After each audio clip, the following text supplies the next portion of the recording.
Okay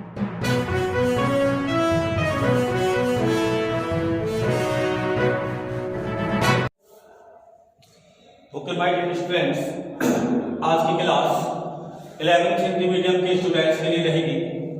chapter 6 running में था कार्य, ऊर्जा और शक्ति। बात चल रही थी कोलिजन्स यानी टक्कर्स की। तो टक्कर में हम पढ़ चुके थे एक विमीय प्रत्यास्थ टक्कर और एक विमीय अप्रत्यास्थ टक्कर। आज हम पढ़ेंगे समतल में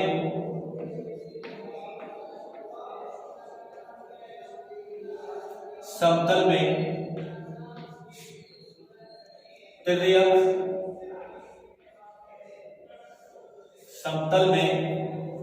टक्कर या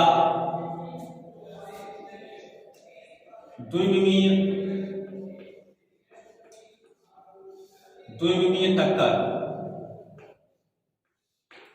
राइट बेटा, आज का टॉपिक रहेगा समतल में त्रिज्यक टक्कर या द्विविमीय टक्कर। यानी यदि कण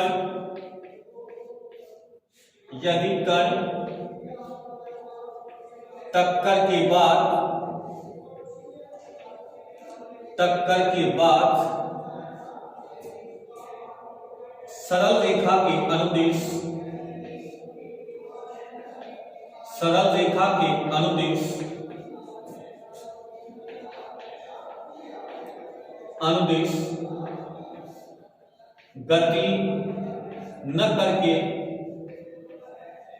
गति न करके समतल में गति करते हैं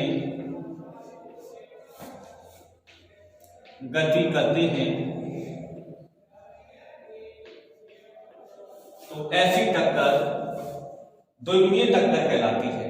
क्या कहलाती है? द्विविमीय टक्कर कहलाती है। देखिए कैसे।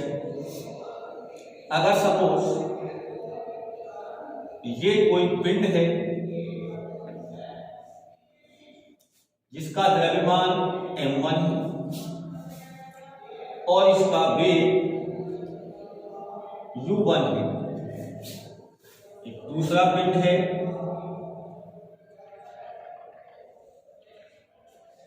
इसका द्रव्यमान m2 है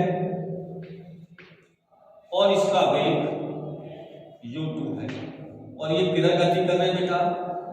x अक्ष के अनुदिश। किधर है बेटा? x अक्ष के अनुदिश। और ये है टक्कर से पूर्व। इसके बाद बेटा क्या होता है? ये टक्कर करते हैं और टक्कर करने के बाद ये तो इनकी प्रारंभिक दिशा है जिसको हम बोल रहे हैं x अक्ष। इसमें क्या होता है? जब ये टक्कर करते हैं तो एक कण इस दिशा में चला जाता है और एक कण इस दिशा में चला जाता है। राइट बेटा, यानी एक सीधी रेखा में न रह करके समतल में गति करने लग जाते हैं। ये पिंड यहां आ गया और ये वाला पिंड इस दिशा में। तो बेटा इसका द्रव्यमान कितना था? m1। इसका कितना था? m2। सपोज टक्कर के बाद इसका वेग कितना होता है बेटा?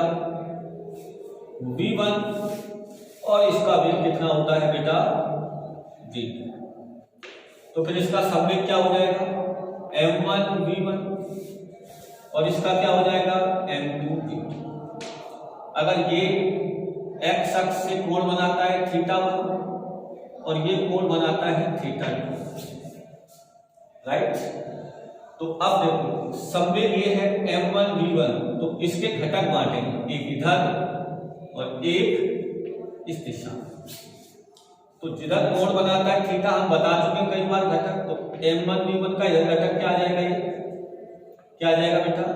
ये आ जाएगा m1 v1 cos θ1 और इधर कितना आ जाएगा? m1 v1 sin θ1। ऐसे ही इसके घटक एक इधर और एक इधर आ जाएगा। ये कौन सी अक्ष है बेटा? प्लस वाई अक्ष है और ये माइनस वाई अक्ष है। तो इसका इधर घटक क्या आ जाएगा? एक ये आ जाएगा m2 v2 cos थीटा 2। इधर क्या आ जाएगा? m2 v2, जिसके साथ कोई कोण नहीं होता, साइन बता चुके हैं पहले, ये साइन थीटा 2 है बेटा। ये हमने बात टक्कर, और मैंने बोला टक्कर कोई सी भी हो समतल में तिर्यक, ये प्रत्यास्थ टक्कर कह सकते हैं इसको, तिर्यक प्रत्यास्थ टक्कर। टक्कर कोई सी भी हो, संवेग कैसा रहता है? संरक्षित, और टक्कर प्रत्यास्थ होती है तो ऊर्जा भी संरक्षित रहती है, राइट बेटा। तो ऐसी स्थिति में देखिए आप, हम सबसे पहले बात करते हैं संवेग संरक्षण के नियम से। संवेग संरक्षण के नियम से। लेकिन आज बेटा संवेग हमारे पास x दिशा में भी है और y दिशा में भी है। यहां केवल संवेग x दिशा में है, y दिशा में यहां संवेग का कोई घटक नहीं है, वो जीरो है। क्यों? क्योंकि पहले से इधर किधर चल रहा था? x की तरफ, इसलिए y का मान जीरो होगा। इधर क्या कर रहा था? न तो x पर था न y पर था, इसलिए इसके घटक निकालेंगे। ऐसी स्थिति में सबसे पहले मैं लिखता हूं x अक्ष के लिए, किसके लिए बेटा? x अक्ष के लिए लगाते हैं संवेग संरक्षण। तो पहले टक्कर से पहले क्या हो जाएगा संवेग बेटा? m1u1 प्लस m2u2 बराबर टक्कर के बाद x दिशा में, ये दोनों है x दिशा में, तो m1v1 cos theta 1 plus m2v2 cos theta 2, right बेटा। इसको अपन दे देते हैं समीकरण नंबर 1। अब आ जाओ बेटा y अक्ष के लिए। तो बेटा y अक्ष के लिए बात करेंगे तो यहां से ध्यान से देखो कि इधर केवल x है टक्कर से पहले, y नहीं है, तो y दिशा में यहां संवेग क्या हो जाएगा? जीरो। बराबर इधर देखो y दिशा में क्या है? m1 v1 साइन थीटा 1, लेकिन ये वाला इसके क्या है? विपरीत है, माइनस y अक्ष की तरफ है, इसलिए हो जाएगा minus m2 v2 sine theta 2। समीकरण नंबर कौन सा हो गया बेटा? ये हमारे पास समीकरण नंबर 2 हो गया। अब हम बात करते हैं किसकी? ऊर्जा संरक्षण के नियम से। इससे बेटा ऊर्जा संरक्षण के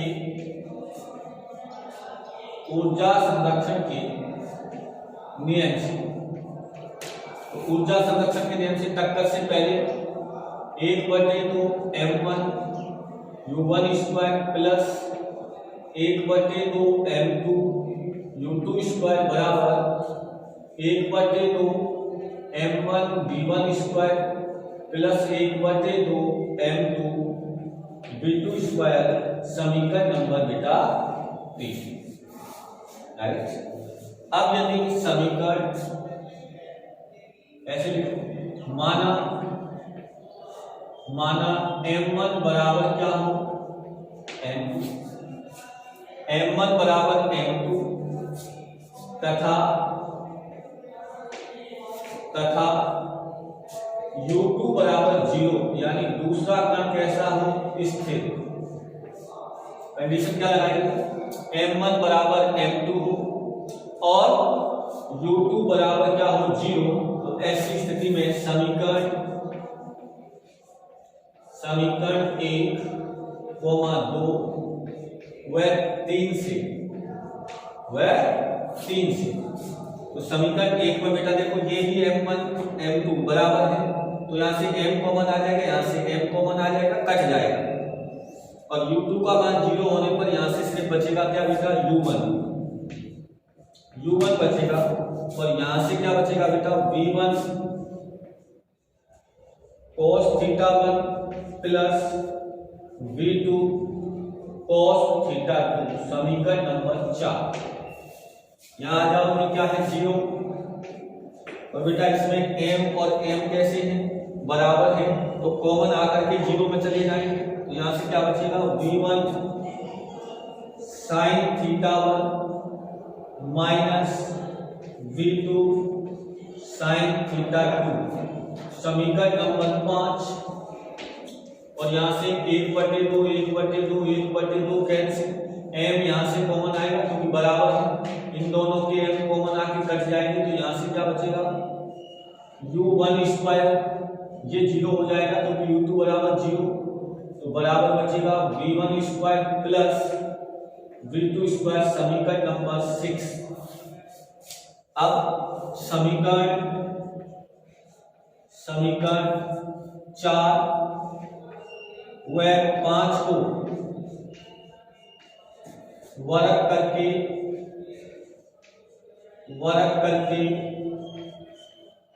जोड़ने पर 4 और 5 को, यहां से क्या आ जाएगा u1 स्क्वायर प्लस 0 स्क्वायर, तो u1 स्क्वायर, ये आ जाएगा v1 cos थीटा 1 का, ऐसे करेंगे, प्लस v2 cos थीटा 2 का whole square, plus v1 sin theta 1 minus v2 sin theta 2 और इसका स्क्वायर। अब बेटा इसका स्क्वायर खोलेंगे तो मिल जाएगा u1 स्क्वायर बराबर, इसका होल स्क्वायर खोलो जो हो जाएगा v1 square cos square theta 1 plus v2 square cos square theta 2 plus के 2 v1 v2 cos थीटा 1 और cos थीटा 2, इसका खोलिए तो जो हो जाएगा plus v1 square sin square theta 1 plus v2 square sin square theta 2 minus के 2 v1 v2 sin theta 1 sin theta 2। Right बेटा, यहां से आगे इसको अपन सॉल्व करते हैं। और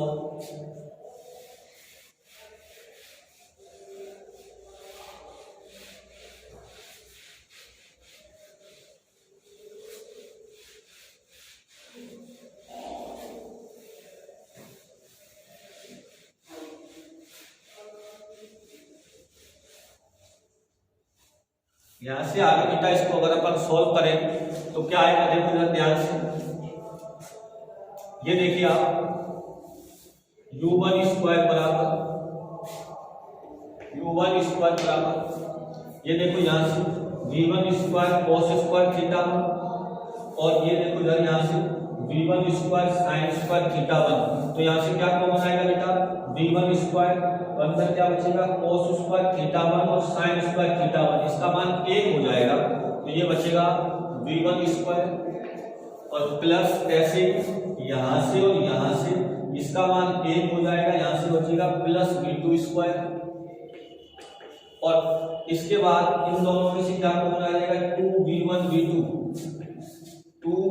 v2 कॉमन आ जाएगा, तो अंदर क्या बचेगा बेटा, ये बचेगा cos theta 1 cos theta 2 minus sin theta 1 sin theta 2। अब समीकरण 6 से मान रखने पर, समीकरण 6 से मान किसका रख दो u1 स्क्वायर का, क्या आ जाएगा v1 square plus v2 square बराबर v1 square plus v2 square plus 2v1 v2। ये बेटा किसका फॉर्मूला होता है, ये किसका फॉर्मूला होता है cos a प्लस b का, ये होता है cos थीटा 1 प्लस थीटा 2 का, इससे ये कैंसिल हो जाएंगे, तो यहां से बचेगा 2v1 v2 cos theta 1 plus theta 2 बराबर 0, और चूंकि 2v1 और v2 does not equal to 0, यानी ये मान कभी 0 हो नहीं सकता, अतः cos थीटा 1 प्लस थीटा 2 बराबर 0।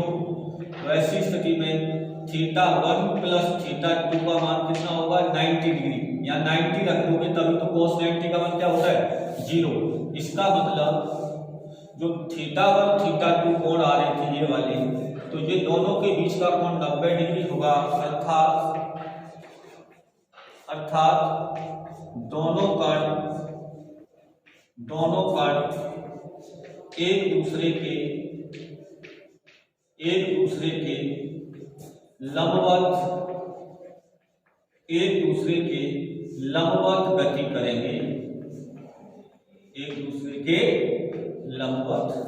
करेंगे। राइट बेटा।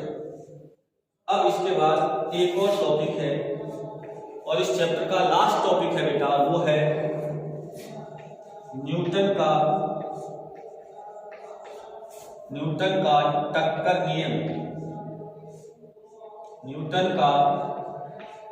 टक्कर नियम।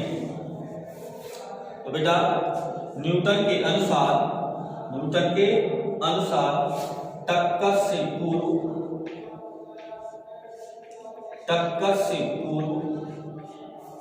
आपेक्षिक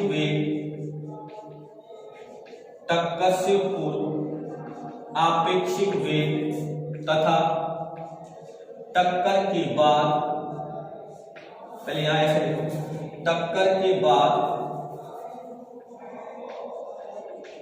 आपेक्षिक वेग तथा टक्कर के पूर्व आपेक्षिक वेग का अनुपात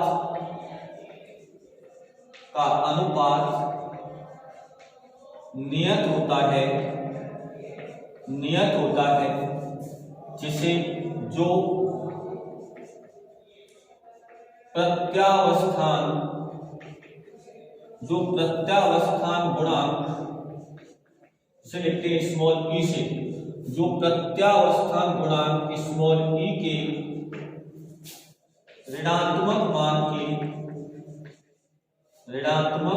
के बराबर होता है।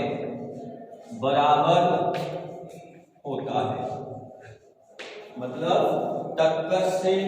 टक्कर के बाद का आपेक्षिक वेग और टक्कर से पहले के आपेक्षिक वेग का अनुपात एक नियत राशि होती है जो माइनस ई यानी प्रत्यावस्थान गुणांक के ऋणात्मक मान को व्यक्त करती है।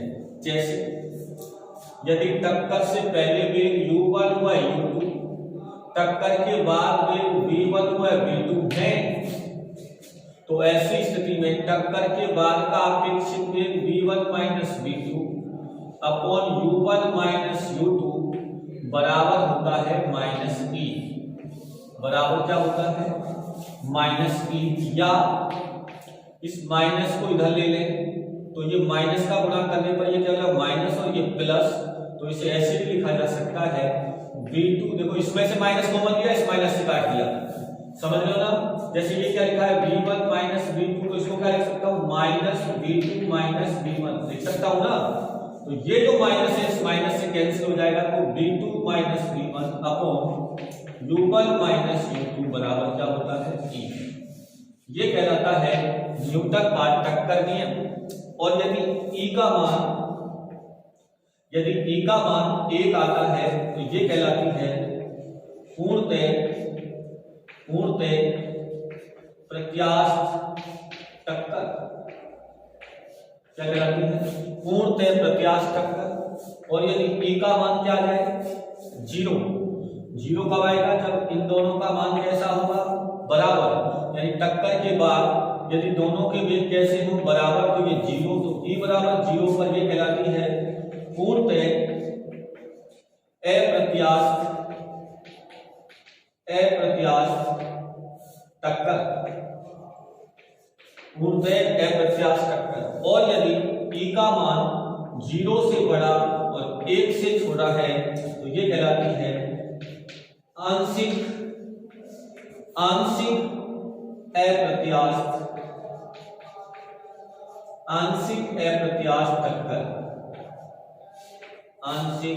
अप्रत्यास्थ टक्कर। तो इस प्रकार हमने इस चैप्टर का आज अंत किया। नेक्स्ट क्लास में चैप्टर 7 पढ़ेंगे, कणों की घूर्णन गति। ओके बेटा, द्रव पिंडों के बारे में पढ़ेंगे। आज के लिए इतना ही, धन्यवाद।